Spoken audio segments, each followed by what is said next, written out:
আন্তর্জাতিক গণমাধ্যম রয়টার্স হঠাৎ করেই এক বোমা ফাটানো ভবিষ্যৎবাণী করে বসেছে। তাদের অ্যানালিস্টরা বলছেন, বাংলাদেশের আগামী নির্বাচনে ক্ষমতার মসনদে বসতে যাচ্ছে জামায়াতে ইসলামী। ভাবছেন, এতদিন কোণঠাসা হয়ে থাকা একটা দল যাদের নিবন্ধন নিয়ে টানাটানি ছিল, তারা হুট করে ক্ষমতায় আসবে কিভাবে? রয়টার্স কিন্তু হাওয়ায় কথা বলেনি, তারা তিনটি সুনির্দিষ্ট কারণ দেখিয়েছে। আর এর মধ্যে 1 নম্বর কারণটি শুনলে আপনার চোখ কপালে উঠবে।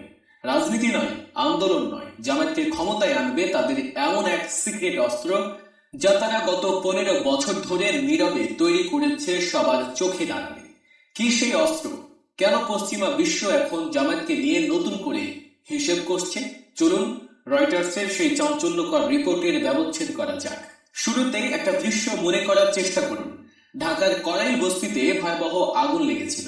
সর্বস্ব হারিয়ে মানুষ যখন আহাজারি করছিল, সরকারের ত্রাণ বা দমকল বাহিনী পৌঁছানোর আগেই সেখানে একদল লোক হাজির। তাদের হাতে নগদ টাকা, খাবার আর তাবু। এরা কারা?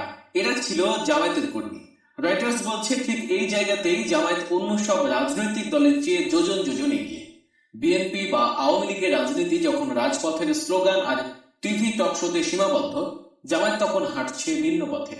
রয়টার্সের বিশ্লেষণে জামায়াতের ক্ষমতায় আসার পেছনে সবচেয়ে বড় যে কারণটি উঠে এসেছে, তা হলো তাদের অভাবনীয় জনকল্যাণমূলক নেটওয়ার্ক। বিষয়টা একটু গভীরে গিয়ে দেখা যায়। রাজনীতিতে একটা কথা প্রচলিত আছে, পেটে খেলে পিঠে সয়। জামায়াত এই তত্ত্বটিকেই তাদের রাজনীতির মূল মন্ত্র বানিয়েছে। গত 1.5 দশকে তারা যখন রাষ্ট্রীয় ক্ষমতার বাইরে, তখন তারা বসে থাকেনি। তারা তৈরি করেছে এমন এক প্যারালাল ইকোনমি বা সমান্তরাল অর্থনীতি এবং সেবা খাত, যা সরাসরি কোটি মানুষের জীবন ছুঁয়ে গেছে। আপনি যদি বাংলাদেশের ব্যাংকিং সেক্টরের দিকে তাকান, ইসলামী ব্যাংক বাংলাদেশ লিমিটেডের নাম আসবে। রয়টার্সের ভাষ্যমতে এই একটি ব্যাংকের মাধ্যমে প্রায় 1.5 কোটি মানুষ প্রত্যক্ষভাবে উপকৃত হয়েছে। ভাবা যায়, 1.5 কোটি মানুষ মানে 1.5 কোটি পটেনশিয়াল ভোটার বা শুভাকাঙ্ক্ষী। দেশের ক্ষুদ্র এবং মাঝারি উদ্যোক্তারা যত ঋণ পান, তার 1/4 আসে ইসলামী ব্যাংকের মাধ্যমে।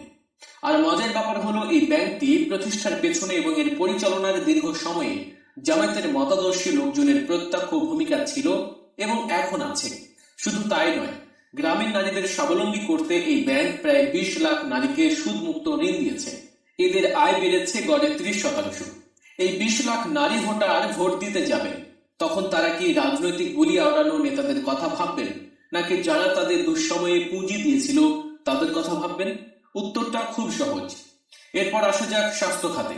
বাংলাদেশের চিকিৎসা সেবা পাওয়াটা সাধারণ মানুষের জন্য যুদ্ধের মতো। এখানেও জামায়াত তৈরি করেছে ইবনে সিনা হাসপাতালের মতো বিশাল এক সাম্রাজ্য। রয়টার্স বলছে, ইবনে সিনাকে দেশের অন্যতম সেরা এবং বড় বেসরকারি হাসপাতাল হিসেবে গণ্য করা হয়। প্রতি বছর 10 লাখেরও বেশি মানুষ এখান থেকে সরাসরি সেবা নিচ্ছে।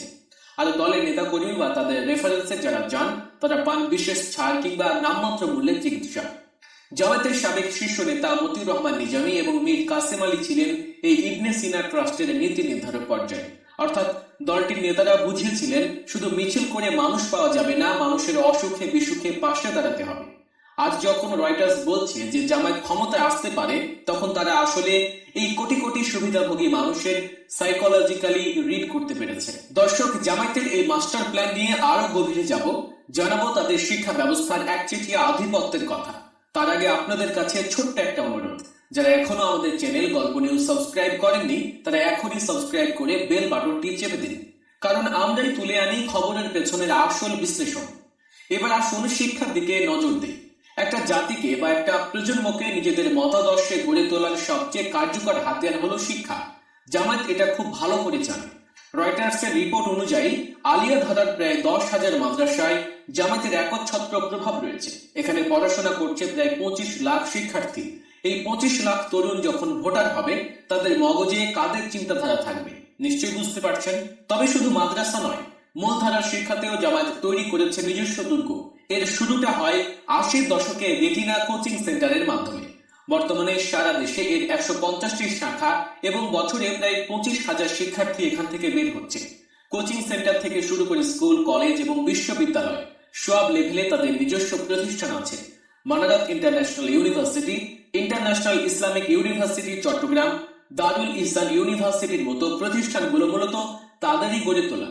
এমনকি আইডিয়াল নাম দিয়ে সারা দেশে যে অসংখ্য স্কুল কলেজ আছে তার বড় অংশের নিয়ন্ত্রণ জামায়াতপন্থী ট্রাস্টিদের হাতে।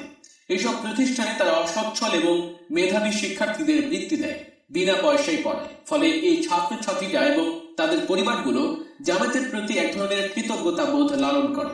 রয়টার্স মনে করে এই কৃতজ্ঞতা বোধই ব্যালট বাক্সে ভোটের ঝড়ে পরিণত হবে। রয়টার্সের বিশ্লেষণে আরেকটি গুরুত্বপূর্ণ পয়েন্ট হলো জামায়াতের দুর্যোগ ব্যবস্থাপনা। আগের কড়াই বস্তির আগুনের কথা বলেছি, যেখানে বিএনপি কর্মীদের বিরুদ্ধে চাঁদাবাজির অভিযোগ ওঠে, সেখানে জামায়াত কর্মীরা পকেটের টাকা খরচ করে ত্রাণ দেয়।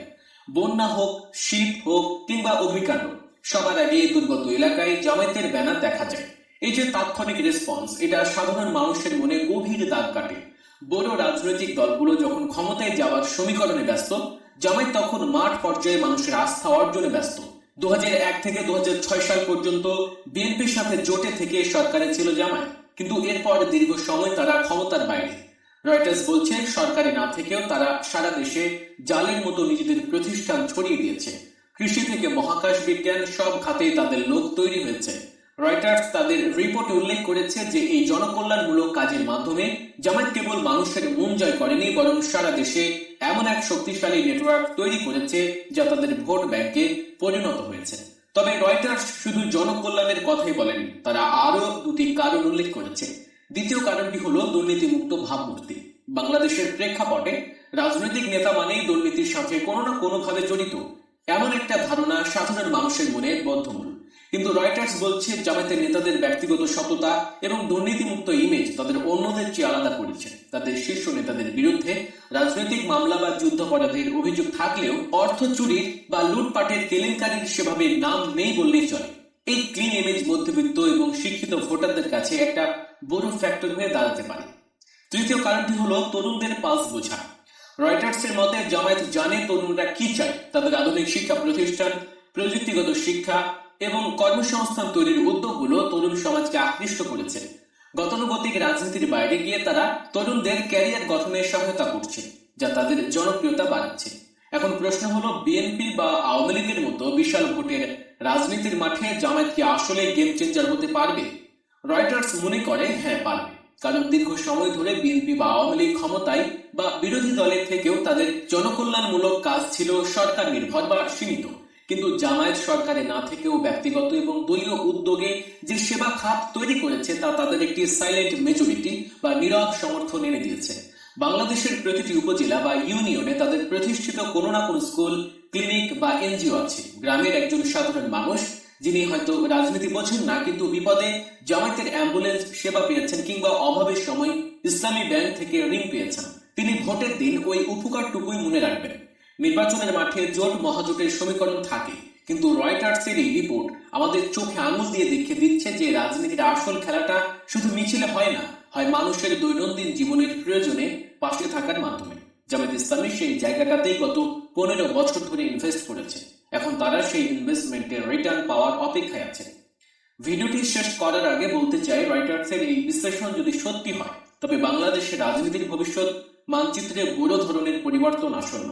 জনসেবাকে পুঁজি করে ভোটের রাজনীতিতে এই যে কৌশল, তা অন্য দলগুলোর জন্য নিশ্চিতভাবেই চিন্তার কারণ। আপনার কি মনে হয়, জনকল্যাণমূলক কাজের এই ফিরিস্তি কি আসলেই জামায়াতকে ক্ষমতায় আনার জন্য যথেষ্ট, নাকি রাজনীতির মাঠে অন্য কোনো ফ্যাক্টর কাজ করবে? আপনার মূল্যবান মতামত কমেন্ট করে জানান। আর হ্যাঁ, ভিডিওটি ভালো লাগলে লাইক দিন এবং বন্ধুদের সাথে শেয়ার করুন। এমন সব দুর্দান্ত বিশ্লেষণমূলক ভিডিও